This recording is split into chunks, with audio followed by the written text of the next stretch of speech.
Tropical storm Colin has rather unexpectedly formed over the South Carolina coast earlier this morning and threatens tropical storm conditions for the Carolinas.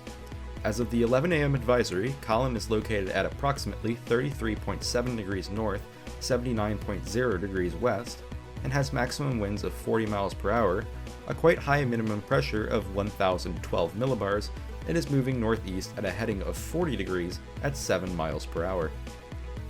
Fortunately, most of the wind and rain associated with Colin is displaced to the southeast off the coast due to about 20 knots of wind shear, meaning that despite being right next to Myrtle Beach, there is no tropical storm warning in effect for the area.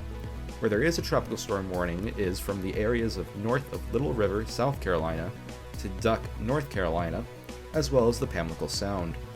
Currently, Colin is located about 1 mile away from Socastee, 5 miles away from Myrtle Beach, 10 miles away from Conway, 25 miles away from Little River, and 70 miles away from Wilmington in North Carolina. Here's the forecast cone from the National Hurricane Center.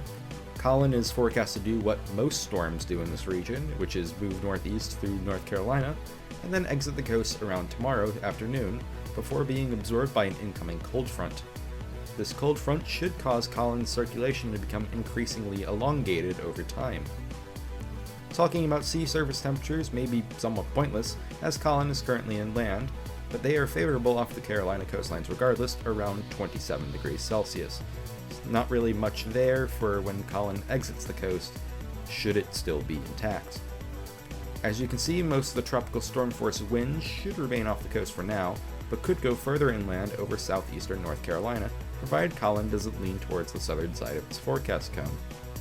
Colin probably isn't going to strengthen much, nobody really bothering to give it more than 40 miles per hour due to the unfavorable shear conditions. The humidity has been what is favorable for Colin, although anyone living in the southeast could have probably told you that. And while it's not necessarily clear what exact path Colin will take through North Carolina, there are no major outliers within the models. Here's one last look at the surprise Colin.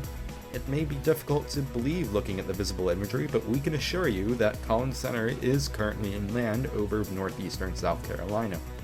Colin is most certainly not the prettiest storm, but could still be capable of delivering up to 4 inches of rain in certain isolated areas of southeastern North Carolina. I'm not so sure if there will be another Colin update, as it will probably be a short-lived system, but stay tuned regardless in case we have it.